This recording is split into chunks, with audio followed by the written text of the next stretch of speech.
Hey, everybody. Welcome back to another episode of Brilliantly Resilient Live. I am so happy that we have the banners behind us because I don't know where I am this morning and I had to read it. I had to read it. It's been one of those weekends. It's a Monday morning as we are recording and we're live on Facebook. And maybe you're hearing this podcast on a Monday morning, or you should listen on a Monday and then you'll know where I'm at. I'm going to take a deep breath and let you know that we have the coolest guest on today. So I'm trying to get my act together and act like I really have it together, but I just don't. And I think Jason already realized that from Twitter because that's where we connected.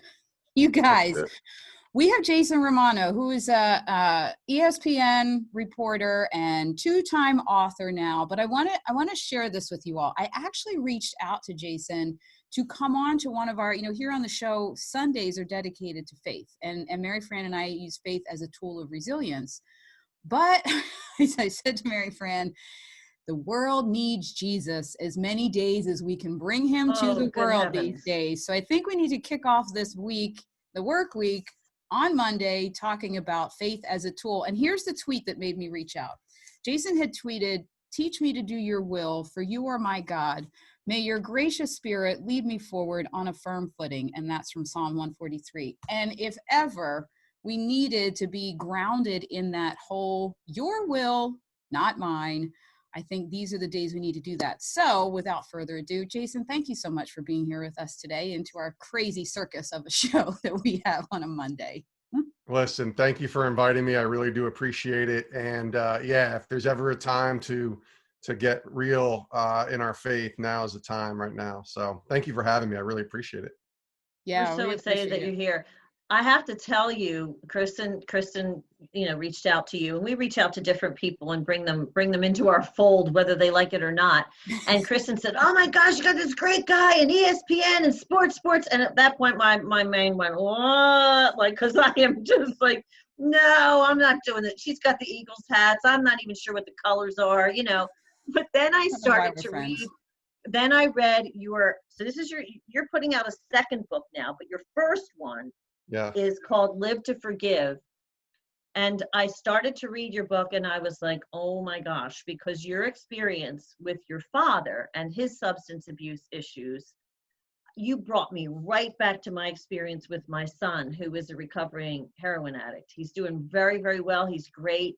But oh my gosh, I read started to read your book and I thought, this is unbelievable that you have those experiences with somebody that you love and want to get as far away from at the same time. Yeah, I think thank you for that, by the way. That is a great way to put it. I always say with my dad in the situation, in the story with him, what should have brought us together tore us apart, which starts with just being a father and a son. And then it led to things like sports, which is where him and I found common ground many times. And unfortunately, that common ground was damaged many, many times over a period of almost 40 years with his alcohol and drinking. And eventually it led to depression and a lot of things that he was going through as I was growing up from a little kid all the way to now in my 40s. And it was a rough go, but we've been able to find a place of forgiveness, especially for myself. And that's kind of where the book was birthed from, the idea of sharing the story. My dad's the one who actually signed off on the book when he found out that his story and our story, even though he's the villain for many, many pages of this book and many pages of our story, if it can help someone else heal and feel, then we needed to put it out there. And that's kind of why we wrote it. Well, go ahead, Mary Fran. No, I was just going to say, I love that because it must have been very hard for your dad, because I know with my son, the books and the things that I've written, and I do write as an advocate for families of people suffering and struggling with addiction. He has a hard time reading my stuff because it brings him back to that place and it really holds that mirror up, and that's a tough place to be. So, kudos to your dad and to you for being able to get to that place where you could look at it. And Kristen and I say this all the time. We have amassed so much knowledge and information from dealing with our various sucker punches that we feel like it's our responsibility to put that out there in the world so it can hopefully help somebody else. Well, thank you. It was an interesting time too when we were putting the book together, because I was at that point pivoting away from ESPN and going into sports ministry, which is where I am now. And to have worked there for 17 years and kind of going through thoughts and emotions and just the idea of stepping away from a career like that, and then to have this book come along was an interesting time just personally for me. But when I went to my dad, I said, listen, you're going to be the villain here, and I don't want to write this unless you sign off on it.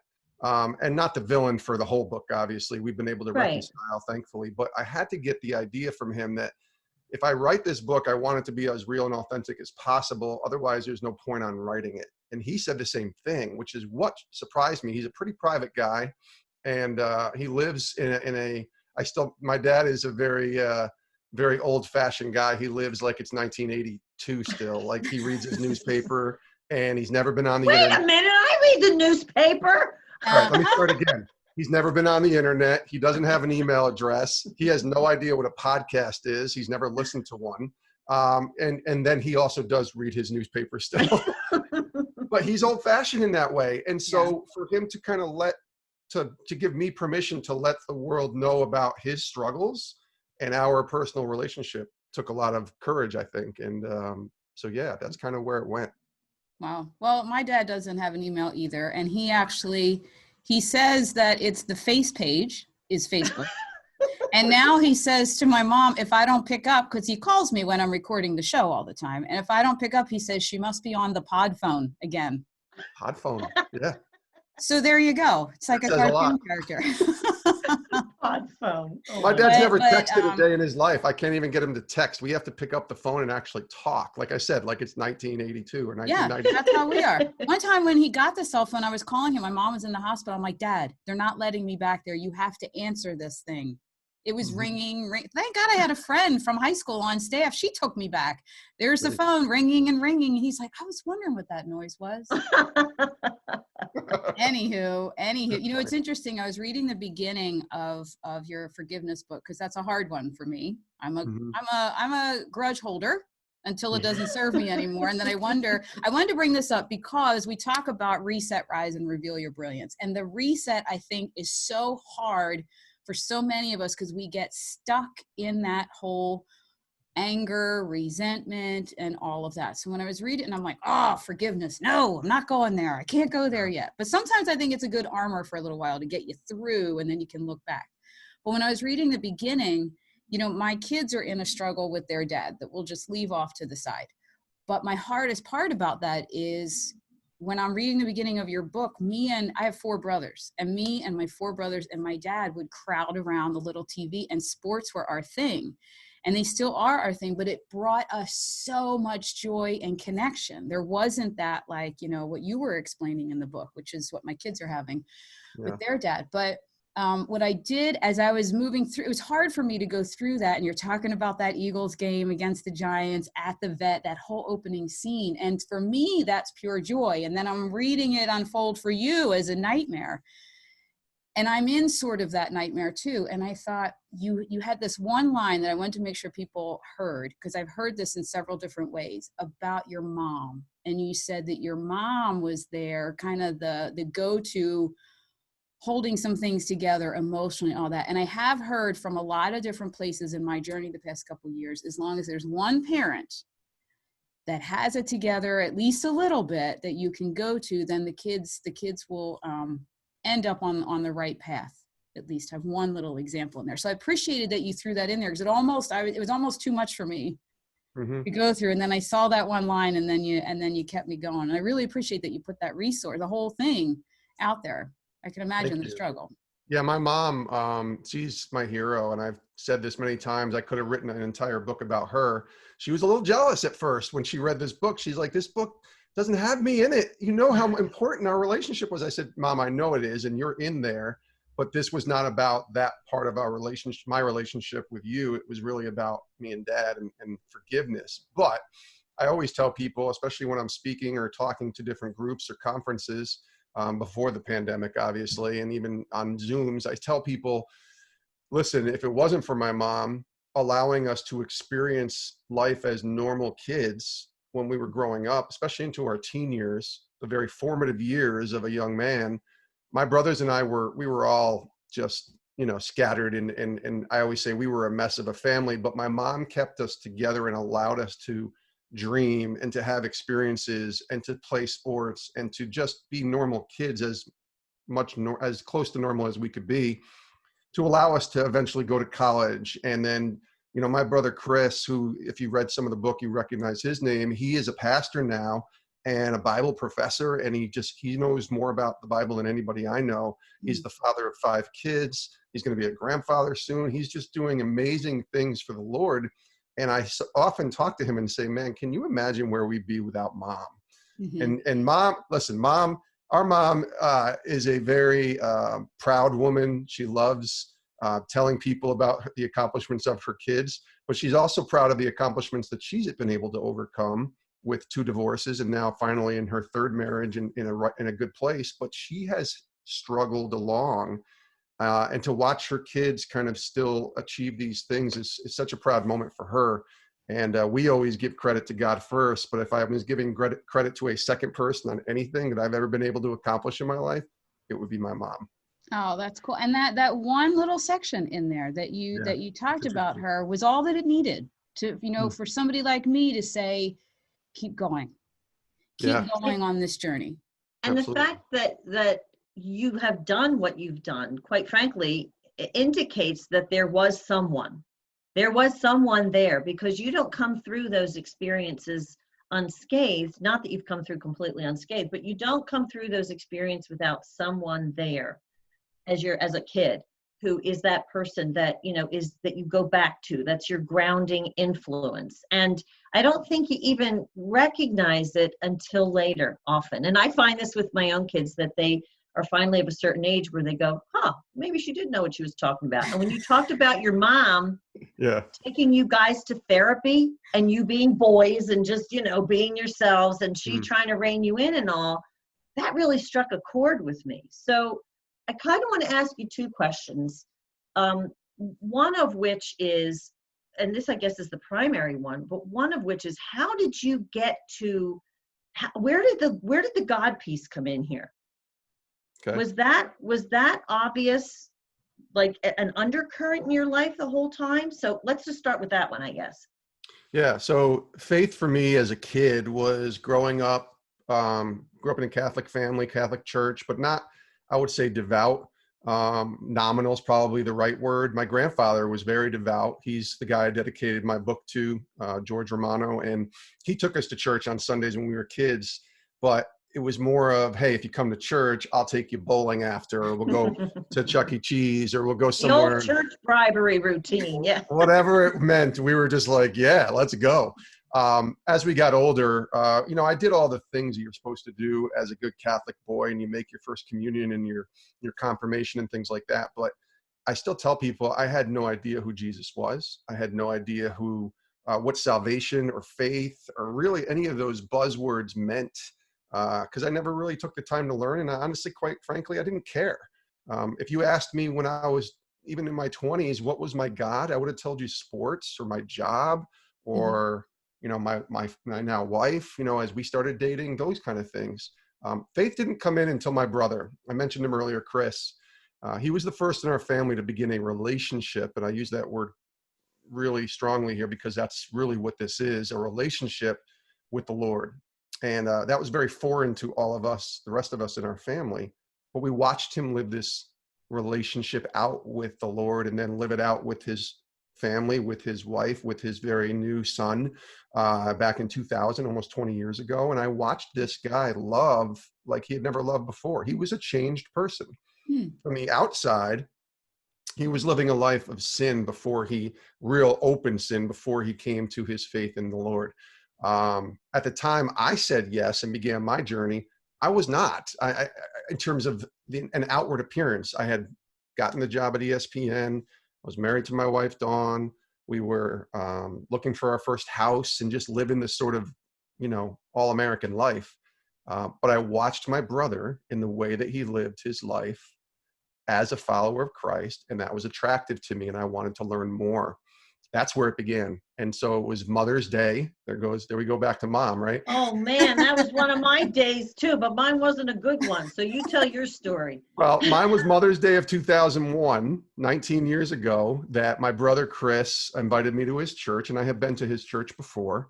But this was a different situation for me. My heart was open that day. Now, let me preface this. My brother became a Christian and got saved, if you will, or began his relationship with the Lord, for those that may not be, Christian or religious or whatever, in a very charismatic Pentecostal church. Now, if you remember what I said, we grew up in a very Catholic church. Yeah, Catholics don't do that. No, they don't do that. You got two Catholics here. We know the drill. They don't do that. Yeah. There are different levels of experiences in worship at these two different types of churches. And so for me to walk into that church and see people clapping and hands raised and music and a band, it was weird. I mean, for me, I was just like, nope, I'm good. Keep me out of this. But again, that day I just went in with a little bit more of an open heart, and I just listened to the message that was preached that day. And that's what really kind of opened my eyes to maybe this is not about the raising of the hands or being good. What's good enough, right? And so I asked my brother, I said, that wasn't half bad about that experience at church. And he said, well, why don't you come here with me if you have a moment? And we went to the back bedroom of his house and we sat down for 20 minutes and he explained to me the gospel. And I didn't understand it completely. I can tell you right now, 19 years later, I still don't 100% understand it, but I know who Christ is for me and what he's done on the cross. And so I began that journey 19 years ago, and it's been exactly that, a journey. I like that. It is a journey. It is a journey. And the Absolutely. thing that's been interesting to me in learning more about you is how many people in your world, your sports world, are open to that and who share that, because we don't, we have a very, the whole separation, the powers of church and state kind of thing that we do here because of the government, running the government. Sure. We tend to think of those things as completely separate. But when I started to learn more about you, I thought, oh my gosh, in that world that you would not think of at all as having those tendencies, you have met many, many people who, and I think we have the same thing with, oh my gosh, I can't even think of our quarterback. What's his name? Wentz. Okay. Carson. Yeah. How are we friends and doing a show together, Mary Fran? But I know he leads Bible studies and all that kind of stuff. Yeah. That's always been fascinating to me. All right, I'll shut up now as far as the whole sports thing goes. Well, I will say this, the sports world, that's kind of where I've been entrenched in forever. And when I got to ESPN 20 years ago, I wasn't a Christian, and I was when I say all set on sports, that's where that was everything for me. And certainly my job at ESPN became a big priority in my life. Unfortunately, it became a priority over the most important things, including my faith, my marriage, and my daughter, Sarah. But as I became a believer and as I started following Jesus and kind of learning about him and then going to ESPN, I started to see that there was people of faith, both in the workplace that I worked, who love sports. Certainly my brother, Chris, who is, the biggest influence on my life, is one of the biggest sports fans I know. And then to meet these athletes, many of them whose priority was their faith. Now, certainly they were athletes who played sports, but their priority was the gospel. And that was fascinating to me. So to be able to see that, to be able to meet a lot of athletes and even former athletes who have a faith in the Lord, that was appealing to me. And the idea for sports ministry and to go into the world that I'm in now, which is basically doing a radio show, a podcast. We work for a ministry, Sports Spectrum, that tells the stories of sports intersecting with faith. Love it. There are so many athletes. I mean, you're wearing the Eagles hat, Kristen. The Eagles in 2017 were the model team. If you were ever to look at a team that succeeded, and you don't always have to win a Super Bowl to be the team that, has faith into their environment, but your head coach is a follower of Christ. Your quarterback is a follower of Christ. Your backup quarterback, Nick Foles, who went on to win the Super Bowl MVP. a follower of Christ, and you saw a gathering, 18 to 20 guys getting together for Bible study. They have a team chaplain who was pouring into these guys during the season. And you thought, oh, this is bigger and different than just watching a team have a good season. This is about discipleship. This is about guys' lives, the women, the wives behind the scenes that so many people don't know about. They're the true heroes in this, and they're getting discipled and ministered by a team chaplain's wife. I mean, there's legitimate church and life and discipleship things happening here that are just so powerful to see. And I get to see that up front now in the ministry I work in. And it's awesome. And it happens all over the sports world. People just don't know about it because, like you said, there's that tension, I think, for a lot of people to bring faith or Jesus or conversations like this definitely into a secular place. Well, and you know what? In that 2017 season, as all that was coming out, that with Nick and Carson and everybody, that they were so rooted in faith, was the exact time that my kids, especially my boys that are diehard Eagles fans, needed to know that. They needed to know that it wasn't just me. Look, I grew up Catholic. I'm now at a Methodist church. We go, there's a rock band. When there is rock music of any kind, I'm moving and I'm a dork. Okay. Let's go. They're with teenage kids and they're like, here she goes. I can't help it. I even have tried to go up to the band and redesign the ending to have like cymbals crashing and all. And my kids are, do not tell the band that. Just leave it alone. But I was so coming into, I mean, I was in church groups. I was doing everything possible to not have my hair continue to fall out with the journey that we were all in the midst of a mess.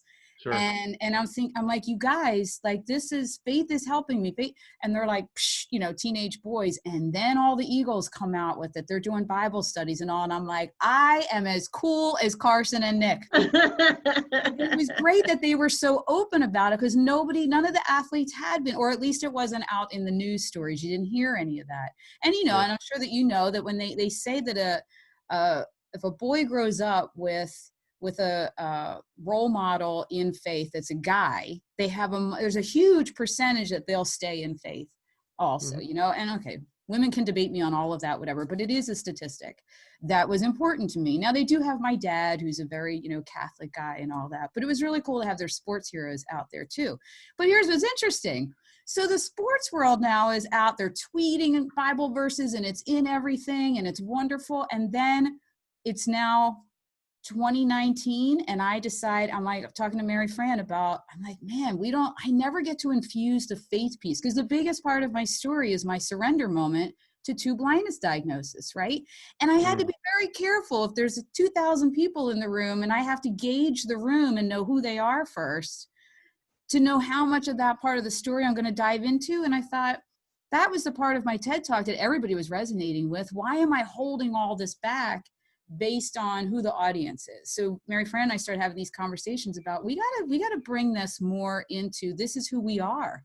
This is how we did our reset and rise. It's out there more than you know, and clearly your experience backs that up.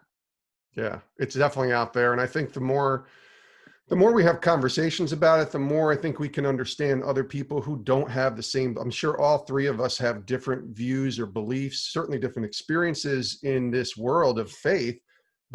And there are even people who are of no faith, atheists. I would love to sit down and have conversations and learn from them. Yeah. Because I just think there's a great amount of empathy that can take place when we do that.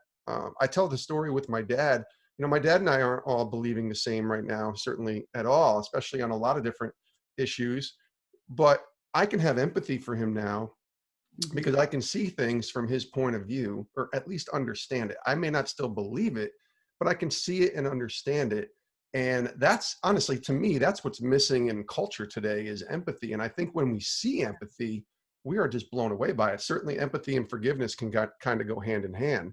But when we see empathy, we're just like, wow, look at this person who disagrees with this person hugging each other. Look at this person who disagrees with this person who are high-fiving each other, or whatever, or having a conversation. It's like, yeah, this is kind of how we were all wired. We should be doing this. Yeah. And that to me is a big game changer when we have empathy towards others. And certainly those that we don't agree with, Kristen, on football teams either. Let's just You don't know this. Maybe you do. I'm a Cowboys fan. So I know. Oh, We're still geez. talking. Even I know that's a bad thing But here. we're still buddies. We're still high-fiving, right? We can have empathy. From a distance, we are long distance friends. Like 100 yards, end zone friends. There it is. So- Listen, my brother Chris, the one who led me to Christ, he's an Eagles fan. So that's my whole Well, family. Are you getting the message here, Jason? Are you getting a message? Listen, I interviewed Nick. I interviewed Carson for the show that I do. Got to meet those guys. They're all great guys. And I tell people all the time, some of the best people I meet and know in the world of sports are people that I outwardly root against when it's a football game or an athletic event. But I love them. They're people. And that, honestly, that's helped me see sports in a completely different light, because I know that the people that we're watching aren't just, people with a jersey on, and I'm saying, okay, he's wearing an Eagles jersey, so boo him. No, I see him as a person, as a husband, now as a dad, like a Carson Wentz, and I'm like, all right, I like that guy. He's a really good guy. I still want him to lose when he plays the Cowboys, but I like him, and he's a really good dude. When you talk about those kinds of things, you take the trappings that we put on each other as humans based on our life experiences, and you move all that out of the side, and you just said it in its simplest terms. I like that guy. He's just a guy. He's a guy with a life, with a spirit, with the basic parts of humanity in him, regardless of what else comes with the package in terms of our society. And that's where we need to start connecting with one another. So let's move in right from there to your new book about the uniform of leadership, because we put these things on in society, and we become things, like certain things that are attached to them. But there's more to it than that. So talk to us about your new book. The new book releases July 28th, so I'm really excited about this book. And honestly, if I was to ever write a book, if you talked to me 5 years ago, Kristen and Mary, I would have said, first of all, I'm never writing a book. But if I was going to write a book, it would be about my experiences at ESPN, because so many people ask me, what's it like to work there? What are some of the people that you've worked with? What are some of the cool celebrities and athletes that you've gotten to meet when you worked at ESPN? So I was like, all right, if I'm going to write a book, it would be about that, because just for my purposes, that's the only interesting thing that maybe somebody wants to read about. Obviously, that's not the case with the first book. But I would say, when I put this book together, The Uniform of Leadership, the title wasn't The Uniform of Leadership. That actually evolved as we were writing the book, in the idea of the uniform that every single one of us puts on each day when we wake up. And you might be like, well, I'm not a sports fan. I don't put on a uniform, or I go work for a bank. I don't put on a uniform per se. Well, we kind of do. The uniform is, who are we going to live for today? The uniform of leadership is a metaphor for the way that we wear the uniform in the sports world. So in the sports world, we put the uniform on, and we have I'll use my baseball team. We have the Mets, name on the front. I'm a New York Mets fan. And we have the Mets. I know. Forgive me, Kristen. All the Philadelphia sports teams hate the teams that I love. I'm sorry. I'm sorry. Okay, God loves you. That's all that matters. God loves me. God I've loves been you. a fan of these teams since I was little. So I'm not a homer here. I've stuck with my teams. But I'm a Mets fan since 1983. And Darryl Strawberry is my sports hero. But if I put the Darryl Strawberry jersey on the front, it says Mets. And it has maybe a number 18, and on the back it says Strawberry with that same number. Who am I playing for first today when I put that uniform on? Am I playing for Strawberry, or for, in my case, Romano, or am I playing for the team on the front of the jersey?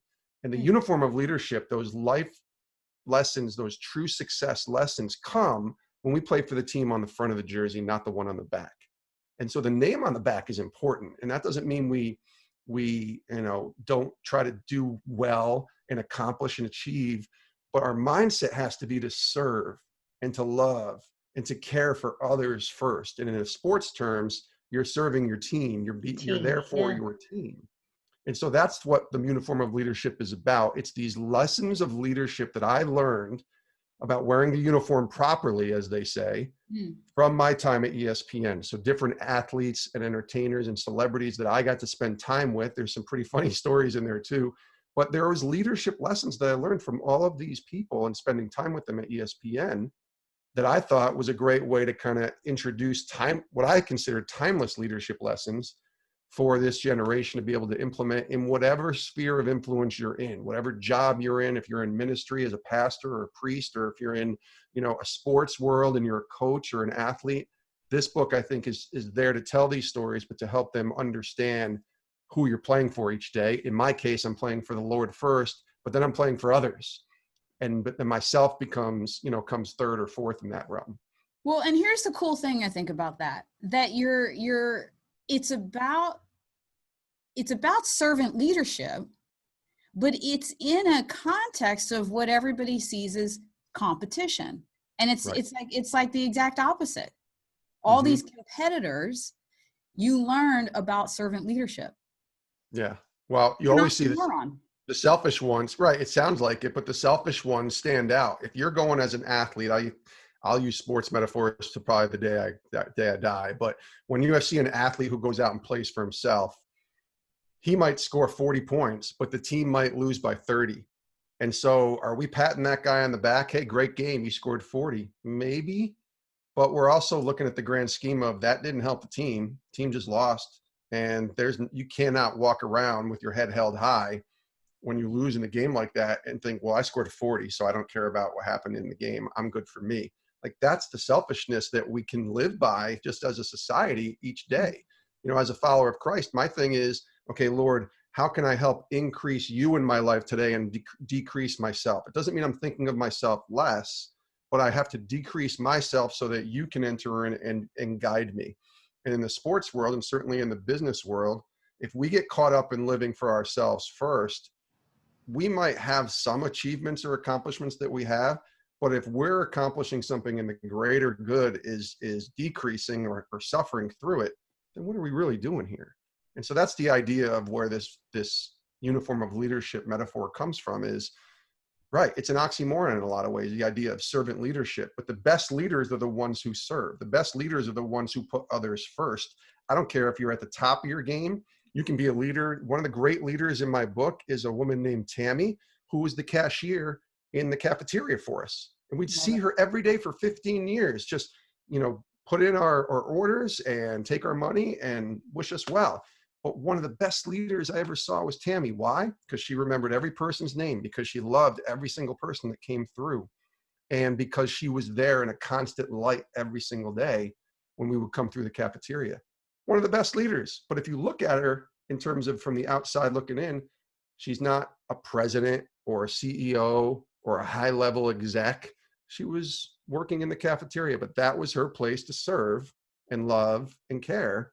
And one of the best leaders I ever met was Tammy. So it's wherever you are in your sphere of influence, living for others first before yourself. I want to take what you just said and just have that bite and send it out everywhere. Because people do think that I'm not the, president of this, and I'm not the CEO. And I had a woman in my, I did a Max Lucado group, you'll get through this. Or no, it was Purpose Driven Life. And she was like, I don't know. I just run the MRI machine. And I'm like, my baby at 4 months old was at an MRI machine. They thought he had a brain tumor. The woman that was there changed my life just because in that moment I didn't crash. I'm like, you have a big role. You can serve a ton of people in that role. She didn't see it it's all that perception of what your role is. Well, because we're defined by titles, Kristen. We're defined by, I make this amount of money and I'm not the president of this, or I just work here. To me, some of the most influential people you'll ever meet are janitors and bus drivers, who probably get a really bad rap when you look at them as far as what they do from a worldly perspective. But look at the influence they can have every single day in the people they come in contact with, like our kids. They can have an amazing influence, a positive influence, and be great leaders to our kids if they view their job as a place where they can bloom right where they're planted, as opposed to being just a janitor or just a bus driver or just a cashier at the cafeteria. Yeah. Well, and haven't we all seen that exponentially recognize the importance of those people during this whole pandemic thing? I mean, these are the very people who keep us alive. I mean, in very definitive ways. I mean, you have these people who show up at the grocery store and they stock the shelves and all those kinds of things. And it's funny. I found myself thanking these people as I meet them now, because I'm always the poor sanitation workers must think I'm insane, because every week I literally listen for them so I can run out and give them water and thank them for doing their jobs. Because can you imagine if they didn't? But if everybody recognized everyone's intrinsic value, and as you said, that whole idea of, you said, bloom where you're planted and serve one another. That's one of your lines that you put in. And Yeah. Kristen and I talk about that idea of community, and that value that you place on other people. When you look beyond the titles, my gosh, we're all not only the same, but some of the very people that we think of on those lower levels are way up here. And what I'm interested in is, did you find that as you were talking to all your folks that you talked to for your book, did you find that to be a common value? Kristen and I talk about values all the time and how that helps people reset and rise and reveal their brilliance. Was that a common value that people wanted to serve regardless of the level of others?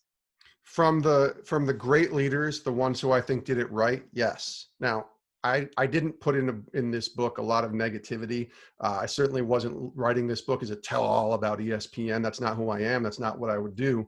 But not every single person I ever worked with at ESPN, and certainly other people in the sports world, lead that way. In fact, I just watched this Michael Jordan documentary, which was amazing that ESPN did. It was, 6 straight weeks or 5 straight weeks of sports, which was for me just like something I needed to watch. But he led in a completely different way than I write about in this book. Now, it worked for him because he was successful. Stunned. I was stunned watching that. Stunned. Like the way that he led out of anger. He led out of, tearing people down to help build them up, which it worked for him. So you can't say it doesn't quote unquote work, but that's not the way I see most leaders lead. Yeah. I have seen people who tear others down thinking they can lead that way, but usually it doesn't end well. Usually the employer or employee, I should say, that's getting torn down, or whatever space that the relationship is in, usually doesn't want to go to bat for that person.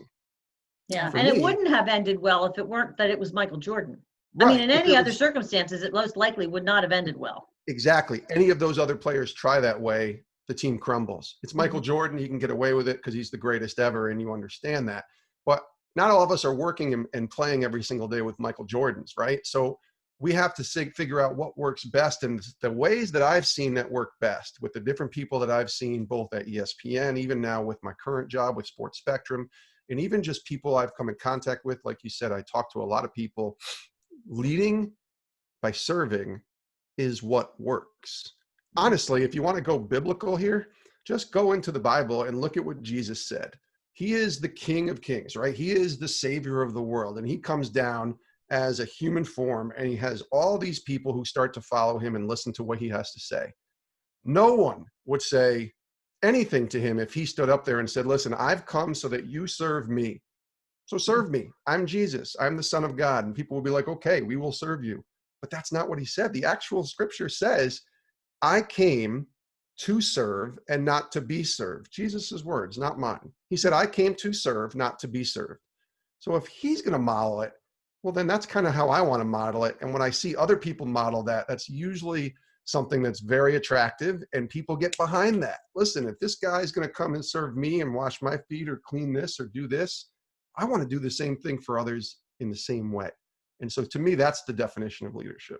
And don't you find that like when you go about it that way, your network starts to grow exponentially. Mine just started to take off when I was looking at it that way, being that kind of giver and serving and only hanging with people that were givers and servers. And then all of a sudden everybody wants to introduce you to everybody else to continue giving and serving. Well, yeah, because we're inherently selfish just as humans in general. And I know I am, because that's what we are kind of ingrained in our body, is this selfish nature to always look out for ourselves, to always kind of be the protector. It's hard, I think. Some people it's easier. For me, it's hard to go out and make the effort to serve. Now, I can serve through sitting here on my laptop and, sending a tweet or a text of encouragement. And that's a great way too.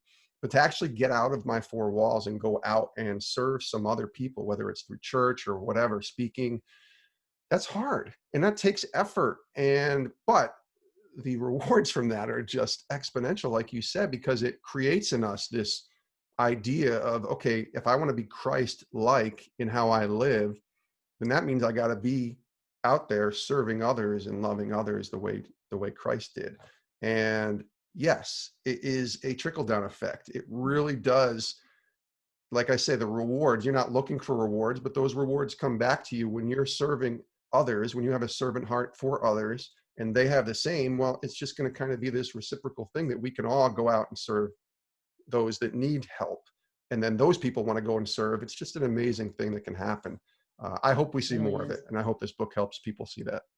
Oh, I'm sure. And I hope so too, because it's a message that we sorely need right now. So I just wanted to say thank you for joining us. Your message has been just utterly amazing. And please tell everybody where they can find you. And I know they can pre-order the book. So tell us how to do that as well. Yes. So the pre-order of the book right now, it's on Amazon and Barnes & Noble and all the places you can buy books. And you can actually read. If you want to contact me, and I'll give you my information on social media, I'll actually send you the first couple chapters for free so you can check it out yourself if you want to do that. But my website is just my name, jasonromano.com, and you can contact me there. And like Kristen and I connected, I'm on social media. I'm on Twitter, certainly Instagram and Facebook, and I'm probably on there too much. And during this crazy time that we're living in, I probably need to get off it a little bit more. But it has helped me connect with people like Kristen and Mary and be able to kind of, I guess, build relationships with people that I otherwise probably would have never met. So yeah, I'm on social media as well, and you can reach me there. Just find my name and search my name. So I would love to hear from you. Great. Thank you so much, Jason. It's been wonderful. I know. And it's just so funny because I love to, any chance I can get to have a conversation about sports, because somebody on here. She ain't having it with me. That's for social sure. media. I actually sent it. Mary sent it the other day. I said, could you go retweet this? It's on your phone. It's the little blue bird. Can you press that and then go retweet this? I'm like, Kristen, you need to follow my brother because he's the Eagles fan. You and him would get along perfect. Let's just there say you go. Okay, reach out to his brother and don't talk to me about it. I have to look at her hats and go, what's that thing that you're wearing? Thank you, Jason. Thank you so much. Thank you, guys. So good to see you. Thank you. All right, everybody. Thanks for tuning in to another episode of Brilliantly Resilient Live. You can tune in again tomorrow, because tomorrow, and go check out all of Jason's, especially get those first couple of chapters. You're gonna, I know that you're gonna love it, because his style of writing and the information that he has is great. And while you're online, if you are still struggling with this whole resetting your mindset and stepping into what we're talking about with the rise, go to brilliantlyresilient.net/freebie and get our free download to help start changing your mindset. And everybody, have a great week. See you next time. Bye-bye.